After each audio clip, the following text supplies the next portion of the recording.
ಆರವ್ ಮೊದಲ ಬಾರಿ ಮೀರಾಳನ್ನು ಕಾಲೇಜಿನ ಹಳೆಯ ಬಸ್ ನಿಲ್ದಾಣದಲ್ಲಿ ಮಳೆಯ ಸಂಜೆ ನೋಡಿದನು.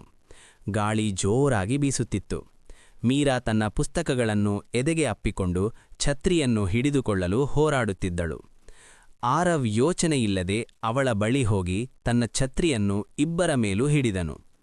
ಆ ದಿನ ಹೆಚ್ಚು ಮಾತುಕತೆಯಾಗಲಿಲ್ಲ. ಕೇವಲ ನಾಚಿಕೆಯ ನಗು ಮತ್ತು ಮೀರಾಳ ಧನ್ಯವಾದ ಮಾತ್ರ. ಆದರೆ ಆ ಮೌನದಲ್ಲೇ ಒಂದು ಅಜ್ಞಾತವಾದ ಒಡನಾಟ ಮೂಡಿತ್ತು. ದಿನಗಳು ಕಳೆದವು. ಇಬ್ಬರು ಕಾಲೇಜಿನ ಗ್ರಂಥಾಲಯದಲ್ಲಿ ಭೇಟಿಯಾಗಲು ಆರಂಭಿಸಿದರು. ಓದುತ್ತಿದ್ದಂತೆ ನಟಿಸುತ್ತಾ ಪರಸ್ಪರ ಕಣ್ಣು ಕದ್ದು ನೋಡುತ್ತಿದ್ದರು. ಮೀರಾಳಿಗೆ ಕವನಗಳು ತುಂಬಾ ಇಷ್ಟ. ಆರವ್ಗೆ ಅವಳು ಕವನ ಓದುವ ಶಬ್ದ ಕೇಳುವುದೇ ಸಂತೋಷ. ಅವನು ಪದಗಳಲ್ಲಿ ಚತುರನಲ್ಲ, ಆದರೆ ಅವಳಿಗೆ ಇಷ್ಟವಾಗ ಪ್ರತಿಯೊಂದು ಕವನವೂ ಅವನಿಗೆ ನೆನಪಿತ್ತು.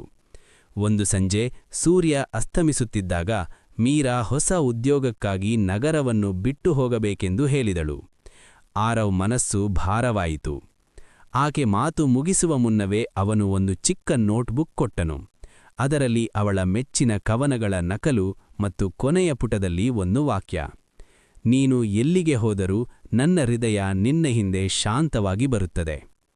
ಕೆಲವು ಪ್ರೇಮಗಳು ಜೊತೆಗಿರುವುದಕ್ಕಿಂತ ಹೃದಯದಲ್ಲಿ ಸದಾ ಉಳಿಯುವುದಕ್ಕೆ ಹುಟ್ಟಿರುತ್ತವೆ. ಧನ್ಯವಾದ.